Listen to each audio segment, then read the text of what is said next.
तुमने कभी बचपन में माचिस की तीली से खेलते हुए गलती से उंगली जला ली थी? क्या तुम्हें याद है वो दर्द?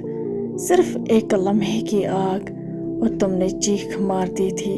अब जरा तसव्वुर करो, वो इंसान जिसके पाँव के नीचे दोज़ख की आग की एक चप्पल बंदी होगी और वो सिर्फ एक लम्हे को जलाया जाएगा।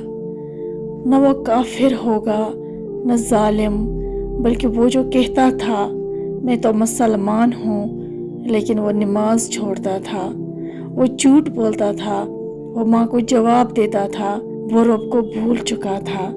दोज़ख का सबसे हल्का अजाब जो उसके दिमाग को पिघला देगा और वो समझेगा कि शायद मैं सबसे ज़्यादा सज़ा पा रहा हूँ, लेकिन वो सिर्फ शुरुआत होगी, सिर्फ पहला लम्हा। अभी वक्त है, अभी तेरा जिस्म सलामत है, अभी तू सांस ले रहा है, तो पलट आ अपने रब की तरफ, क्योंकि कल अगर वो आग करीब आई तो तू सिर्फ चीखेगा और कोई ना होगा जो तुझे बचा ले।